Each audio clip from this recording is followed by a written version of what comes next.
Hey there, Marina Orms here with your Astro Vibe for Sunday, March 26th. We have had a big week. We're not even 1/4 of the way through the Aries moon cycle, and we had just before the Aries new moon, we had spring equinox, we had an Aries new moon on Tuesday, we had Pluto going into Aquarius on Thursday, and then yesterday, Mars going into Cancer. All of these significant shifts, some of them shorter term, some of them longer term, but even with the shorter term shifts, like the Aries new moon, we have the energy of these planets changing signs that give some extra oomph, some extra emphasis to those shorter term placements like spring equinox, sun going into Aries, new moon in Aries, and the Aries moon cycle beginning. So today I thought we would look at what astrology can tell us about the future. And sort of, some people are tuning in a little bit more with some astrology news that's been going on this week. And so really looking at how astrology can give us information about the future, what it can tell us and what it can't. So for instance, we've had these shifts going on this week, and all of them are part of ongoing cycles.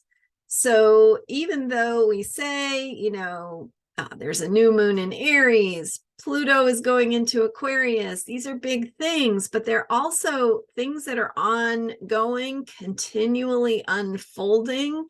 In the case of Pluto, Pluto is an outer planet, and it has, being so far out in the solar system, it has a very big orbit around the sun. I mean, everything is big when you're talking about astronomy, but it's the furthest out of our planets in our solar system, and therefore it takes a long time to go around the sun, which translates to it takes a long time to go around the zodiac.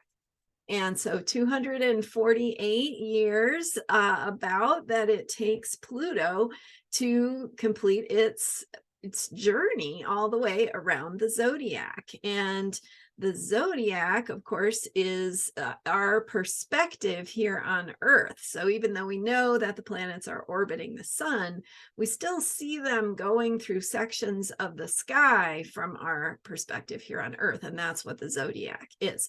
So we see Pluto changing signs every 15 to 20 years.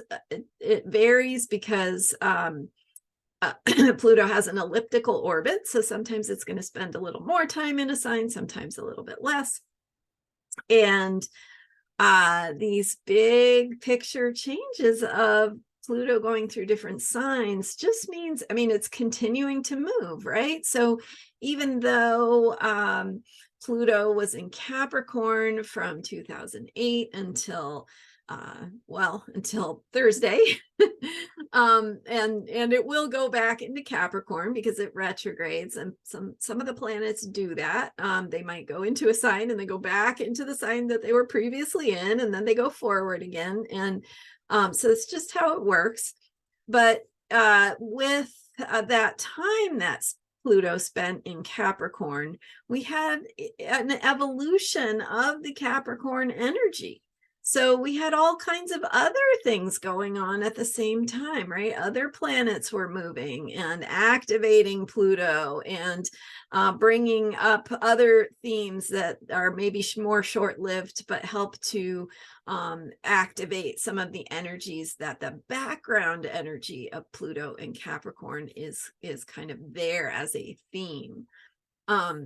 So I've talked a lot about Pluto in Capricorn. You can check out some of my videos in the 2023 playlist to learn more about what Pluto in Capricorn was all about.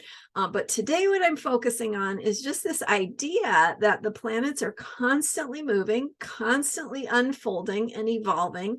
And so the lessons that we had to learn with Pluto in Capricorn, which just in a nutshell had to do with confronting themes of mortality and limitation, having things have to be hard so that we can look deeper at some of the foundations of our systems and structures and institutions, and basically what needs to transform about those system structures and institutions to bring us up to speed with really what we have become and what we're capable of now in terms of our technology, our social evolution, all kinds of things about modern life.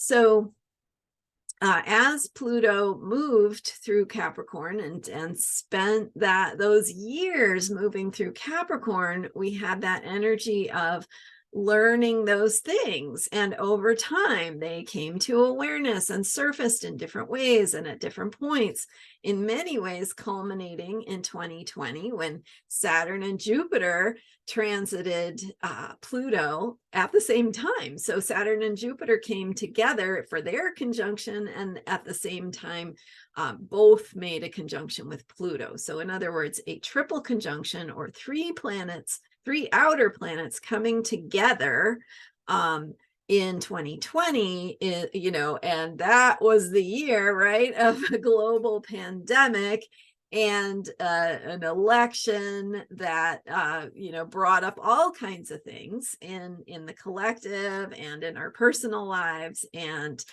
some losses, some confrontations with mortality, some recognitions of having to do with less, right? The supply chain issues and themes of having to, cover our faces and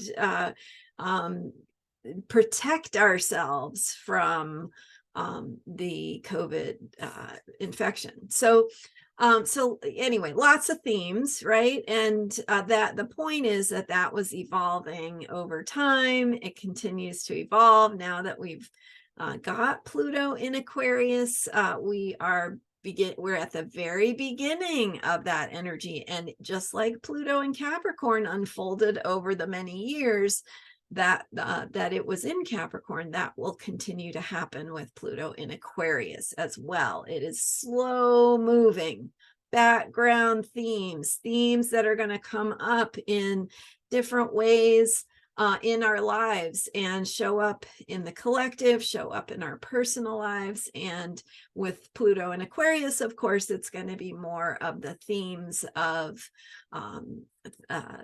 thinking outside the box, getting, shaking things up. Aquarius is the energy of change. It is the energy of lightning bolts, of earthquakes. So sometimes sudden and sometimes unexpected. And the changes that we see could feel like upheaval. It could feel like it came from out of the blue. Now, in the same way that traumatic events can happen in that way of feeling sudden and shock and out of the blue, so can new solutions. So this is the thing we need to remember, is that new possibility, new ways of thinking, new perspectives, new solutions to old problems can come in suddenly and unexpectedly.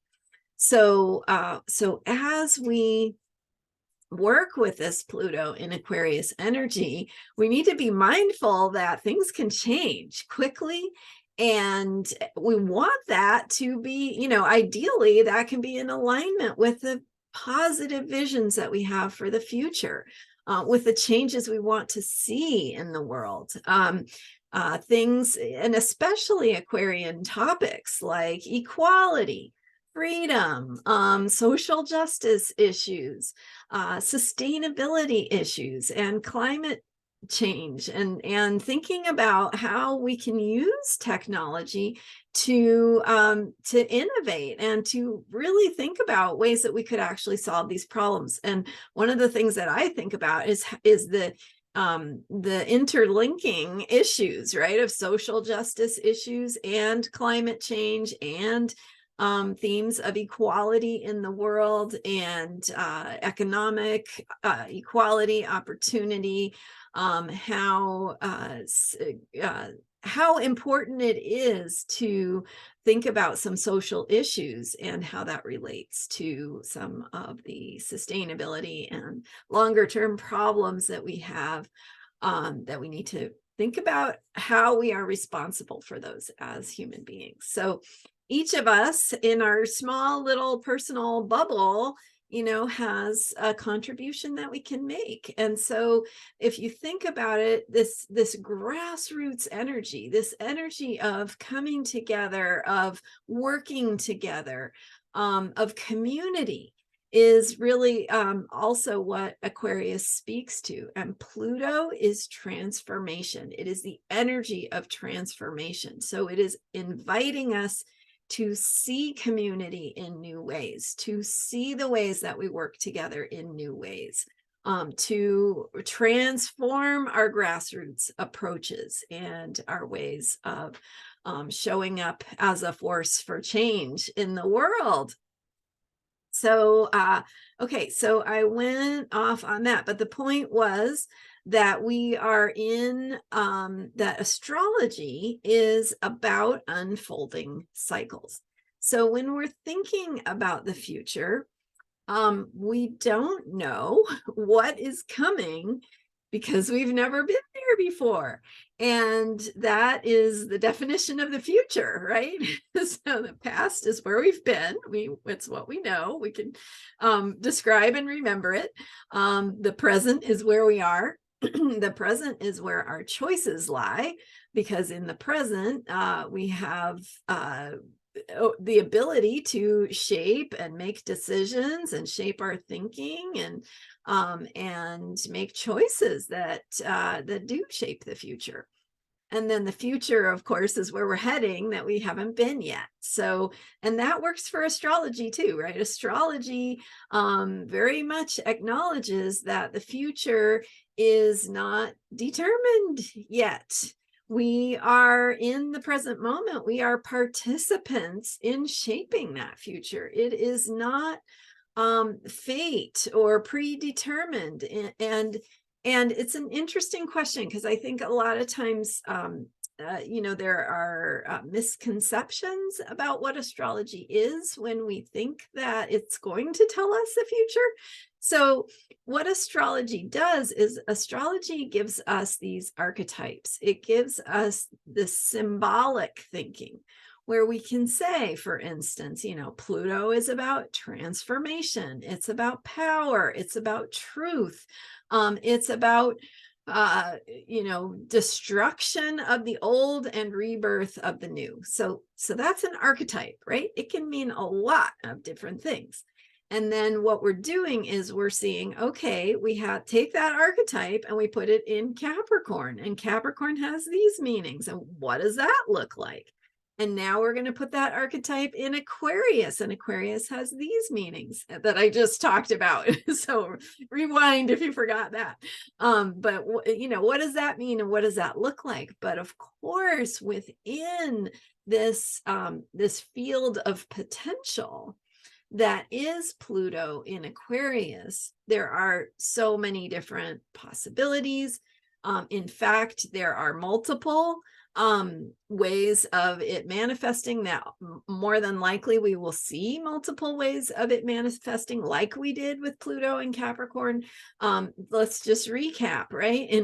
With Pluto and Capricorn, we saw the rise of authoritarianism. Capricorn is about authority, among other things. Pluto is about power. We saw confrontations with our mortality and our limitations, global pandemic, confrontations with truth, confrontations with the foundations, which is a Capricorn word, of power and systems and structures and institutions, which Capricorn describes. So that's just an example of how it works. It can show up in multiple different ways across our experience. And what we get is these archetypes, which just describe qualities, fields of potential, fields of possibility, of energy, of themes. And so these qualitative themes we can kind of talk about, but we can't see exactly how they're going to manifest. We can't tell you exactly what will be the precise news headlines or what the actual events or circumstances are going to be, but we can say it's going to feel like this. It's going to have these qualities. We're going to be working through these kinds of themes. And that is how astrology can tell us about the future. It gives us a deeper look at some of the themes that are going to be showing up in our lives. And so we've been working with that. We have seen how that has shown up in this week's unfolding energies, and we can see how it works in the unfolding ongoing moon cycles, which are happening all the time. So the cycles of astrology are vast and complex. So we've got, for instance, Pluto, which takes 248 years to go around the zodiac. Talked about some of the themes that Pluto relates to and what it looks like when it shows up in different signs. By the way, Pluto has not gone into Aquarius, which it did this week, since 1777, 78, right? 250 years ago. So really, these big picture themes and cycles are there in the background, again, continuing to unfold. It's like the soup that we're in, and then these other cycles play out against that background. So we've got Pluto, 248-year cycle. We've got Neptune, 120-year cycle. We've got Uranus, 84-year cycle. We've got Saturn, 29-year cycle. Jupiter, 12-year cycle. And so all of these planets are moving at different rates. They're going through different signs of the zodiac at any given moment.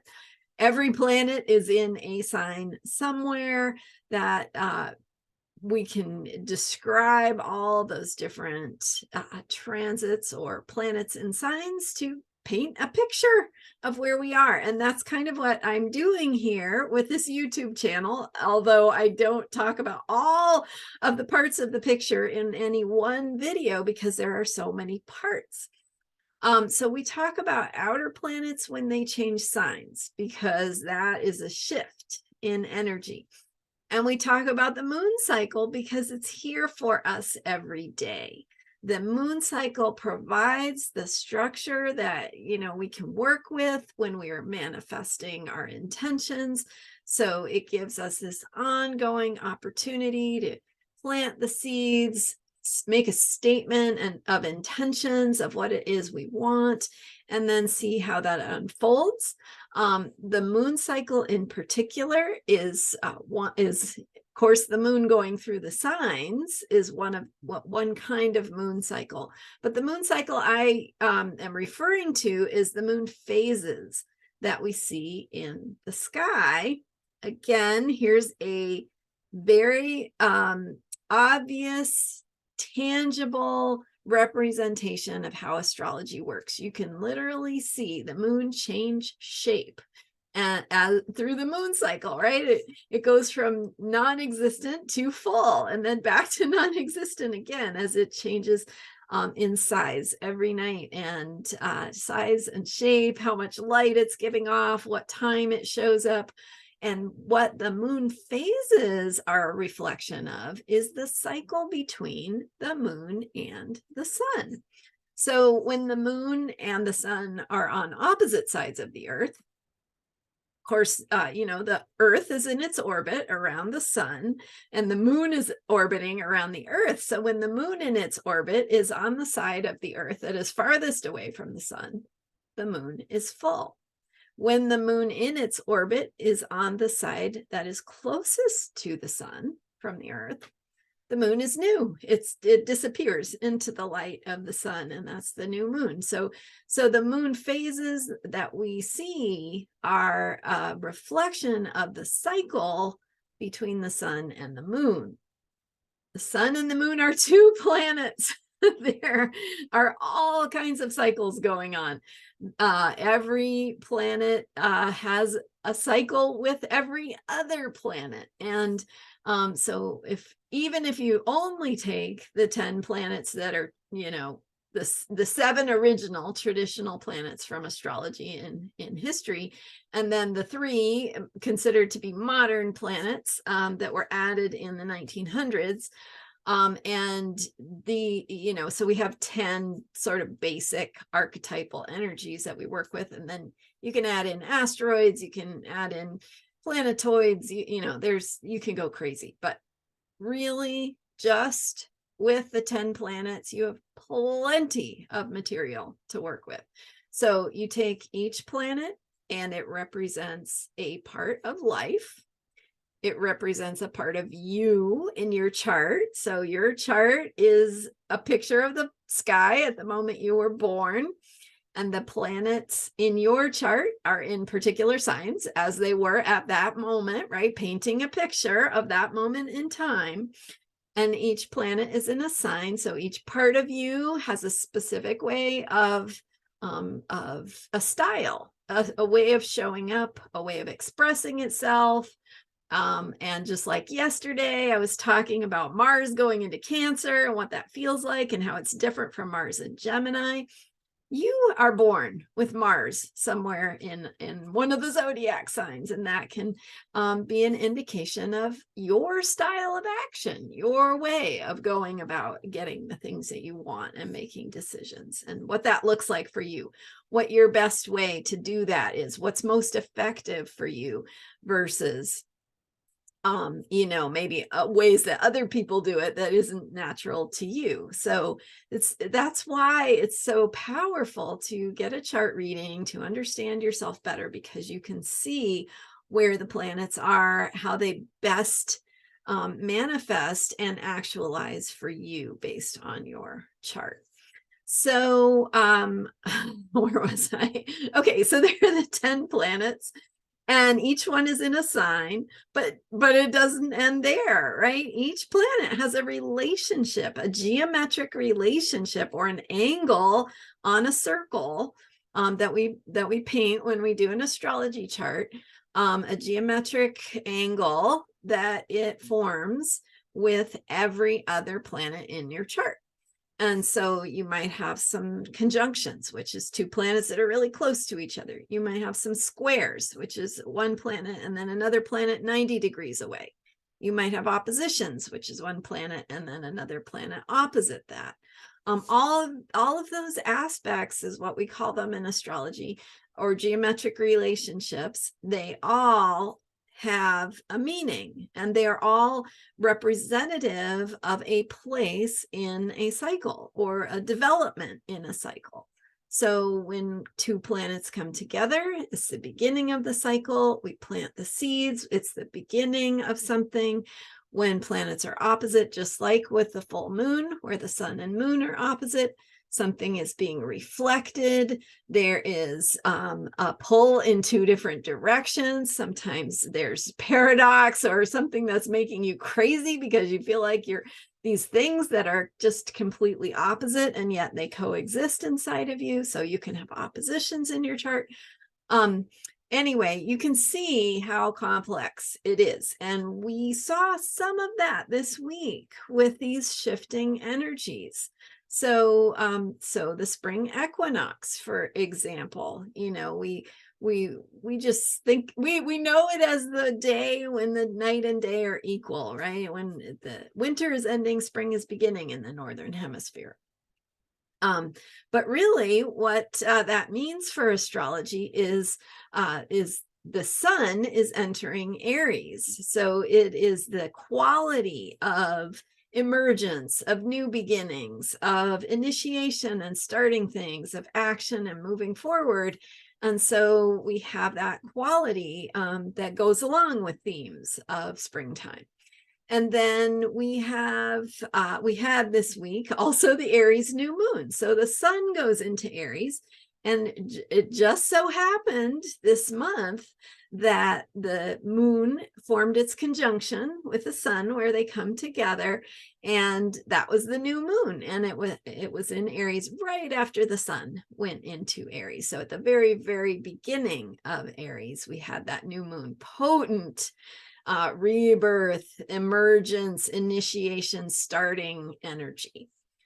Just because of where it fell within the Aries, just where the moon and the sun formed their conjunction within Aries. So there's so much to this.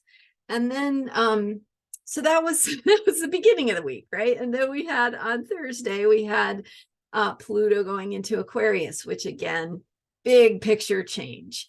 The planet Pluto spends many years in a sign. And so we have this changing background energy that I've talked about. And then on yesterday, we had Mars going into Cancer. Mars is a more inner planet. It goes faster, goes more quickly around in its orbit around the sun. So it goes more quickly around the zodiac. So it spends on average about 2 months in a sign. So that's kind of clipping along. And some of the inner planets, the sun spends, it goes around the zodiac 12 signs in a year. So we have about 1 month per sign for the sun. And that's why one of the first things you learn about your astrology is going to be your sun sign. And that's probably what most of us know, even if we don't know anything else, is we know our sun sign. And that's the sign that the sun is in at birth. So sun takes about a month in each sign. Mercury, Venus, average, about a month in each sign because they're inside the Earth's orbit. It varies, right? Sometimes more, sometimes less. They have retrograde, there's a lot to it. Mars takes a little bit longer. It's outside the orbit of the Earth. And then we move from there out to Jupiter, which spends a year in a sign. So each sign or each planet moving at its own rate of speed through the zodiac, forming relationships with the other planets, which are the other qualities of energy that show up in our experience of time, right? Time has different qualities. We can say that intuitively without, not even intuitively, it's practically. Without knowing anything about astrology, we know different times have different feelings, different things that show up, different events happen at different times. And those events have qualities or feelings to them, right? A global pandemic had a quality and a feeling to that time period. So whether you follow astrology or not. And then we can astrologically see what the symbolic representation of the planets are and how it connected to that and what it meant for us and what it represented in terms of an evolutionary process. So I hope that I have given you a little taste of how fascinating this world is, what it actually means when we talk about planets changing signs, how that is reflected in the changing relationships of these different qualities, ways of being. Each planet represents part of us. It represents a part of life. So, from Mars, that represents our need to take action and stand up for ourselves and find courage, but also start things, to Venus, which represents how we receive and things we value, how we experience beauty, to the moon, which represents our inner self and our needs and our feelings and our needs for safety, our vulnerable and sensitive parts. Our sun, which is the way we shine in the world and the way we need to be seen. And and recognized. So there's just all these different parts. They interrelate to each other. They, starting with the sun and the moon and how they speak to each other, and then expanding out from there to all the planets in the zodiac and how they relate to each other, which are different parts of ourselves, and how well those different parts get along or don't get along, how well they work together, or how they experience conflict, and some hints that we can get to ways to resolve that conflict from understanding the astrological symbolism. So there you go. That's why this is in part motivated by a question I got about, why would you want to have 5 sessions working with an astrologer, right? Don't you get one reading and it's done? Well, obviously there is a lot to it. So we can take all these different parts, we can explore and unpack each one. We can look at any planet in your chart and how well it's functioning and what it needs from the other planets and how that translates into your life, right? How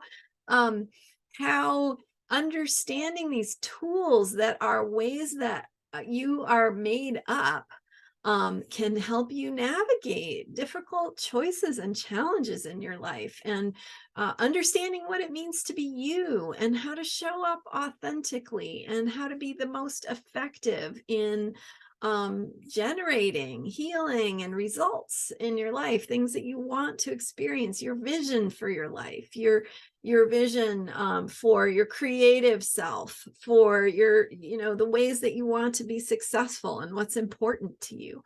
All of that is what we can work on in a series of sessions. So if that speaks to you, or you want to find out more about your chart and how to work with it in depth, right? And understand it, but also how it applies to your life and what it can tell you about who you are and your most effective ways to show up, to transform, things that get in your way, things that are challenging or old patterns or emotional baggage, or just getting insight into where those come from and how you can best approach them to transform them, get the things that get in the way out of the way so you can move forward, blast forward, and just accelerate your own healing and growth into all that you are here to be. So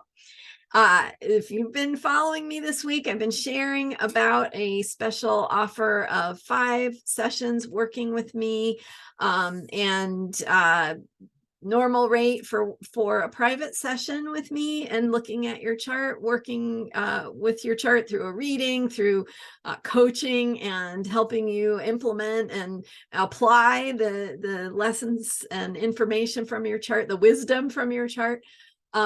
Is normally $140. So this is 100 or 5 sessions for $500. Really great way to save money and get a chance to work in depth.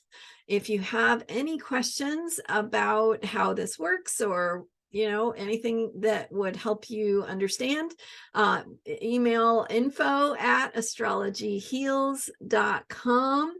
And otherwise, some of you have already said yes, so I am super excited to work with you. And if this is speaking to you, I'd love to hear from you. So sign up, let me know what questions you have. And if you are not ready to take that leap of committing to 5 sessions and working in depth, you certainly can start with a mini reading or a private session. Many options for working with me. I am just super excited to get this energy of the planets and how they can help you. And I've written 2 books about it. I've been doing it for 30 years. I know how it works. I've had tons of success working with clients. And so I'd love to help you let me know how I can help, and check out the description here on this video for more information about how to do that. You can learn more at astrologyheals.com about me. And thank you so much for being here, for subscribing, and for watching these videos. I just appreciate you, and I will be here to keep you going day to day with those moon cycles and more. All right, see you next time. Bye for now.